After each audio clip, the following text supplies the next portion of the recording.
Hello and welcome to my channel.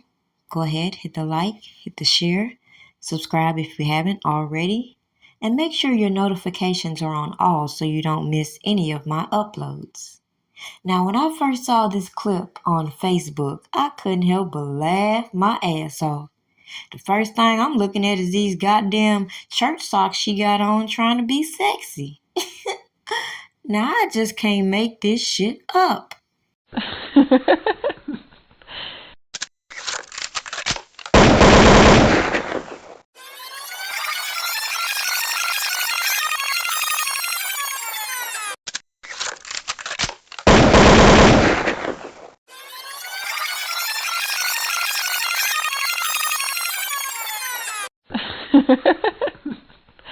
It's blatantly obvious that a lot of people have missed the points in my content, and that's the fact that when these celebrities are stripped of their finances, stripped of their public support, and downsized to a regular person, what makes people with these large fan bases miss the point in how these prosecutors are abusing these platforms to facilitate these janky-ass cases?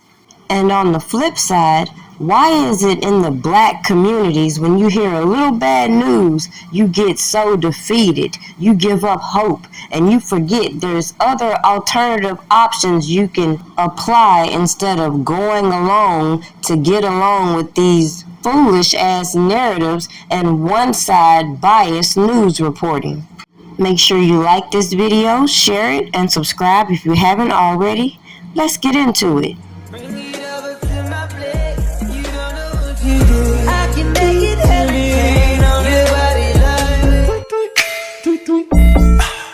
Get the bag, get the bag.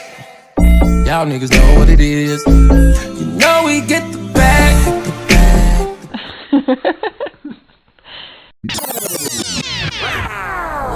ACP, did you see this? Look, if it ain't official Dana J, Prima Donna news, I don't even want to see it.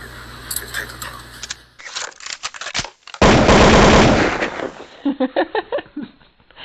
Now, clearly, some got a little in their feelings when they heard that Chicago was going to uphold its conviction and sentencing with R. Kelly. Meanwhile, Harvey Weinstein over here got his convictions overturned. Now, clearly, those who paid attention can spot out the obvious distinctions between Harvey Weinstein and R. Kelly, and how even though some of the same attorneys jumped on the Harvey Weinstein thing as R. Kelly, they were over here trying to push their accusers to be quiet while building this facade that Robert Kelly was out here trying to silence victims, intimidate witnesses, etc., so that you don't focus on all the corruption going on in the background.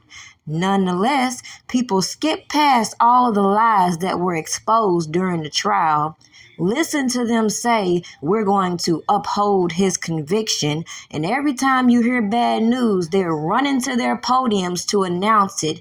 When good news comes out, they won't say boo. They want to keep the jokes flowing while R. Kelly supporters pinpointed all this janky-ass information they were putting on these platforms, hoping for these default judgments just for it to blow up in their fucking face. Now, with all that being said, let's move on to the point I'm going to make in this video. Now, the irony in bypassing all of the hypocrisy that I've openly put on display, especially how individuals wanted to run with these conspiracies about Aaliyah and miss some of these people that they've allowed to come on these platforms and build a name for themselves off of R. Kelly's back, even though they say they were tired of being in his shadows and wanted their own careers, seem to have flourished in his downfall. It also doesn't take a genius to point out how so many people in the industry come up when individuals are moved out of the way. And we have others using these platforms to trigger emotions, but then turn a blind eye to what this means as a whole for the entire industry. especially when you have shock jock bloggers who involve themselves a little bit too deep. Janky ass prosecutors and attorneys who try to mold cases to fit their narratives, and the burden of proof being left for the defendant to prove that they're innocent instead of vice versa.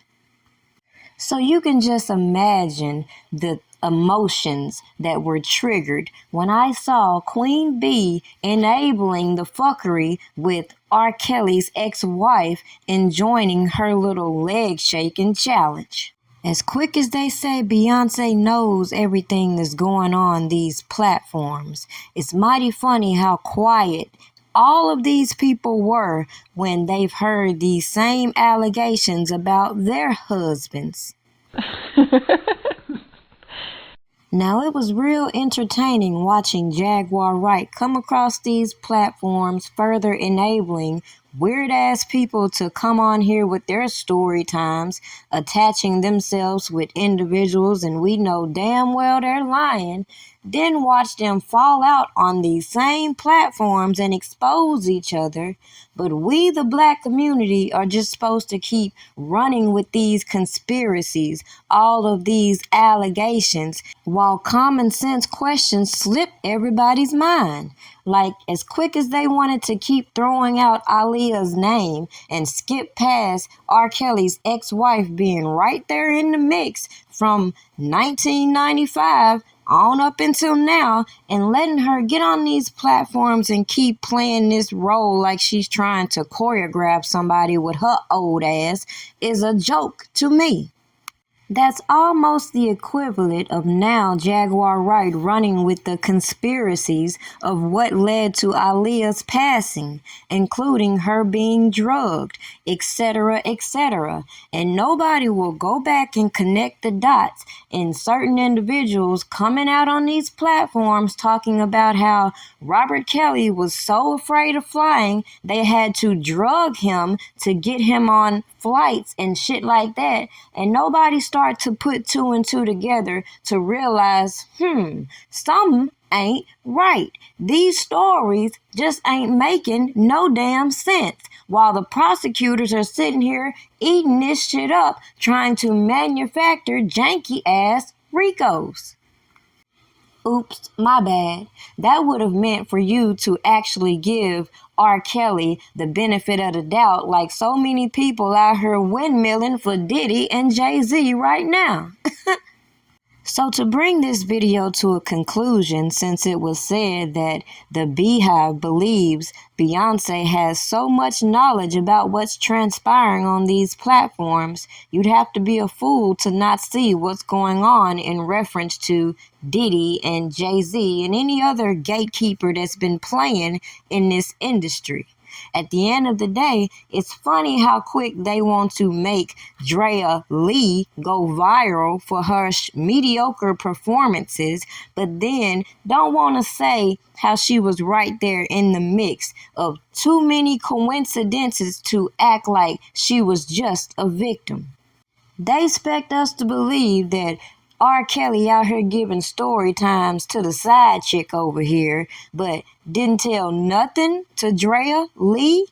And then she want to come out here talking about how she was going to sue Lifetime for this and that. What happened to that? The jig is up, and it's becoming plainly clear that a lot of these bad act witnesses and crisis actors were full of shit.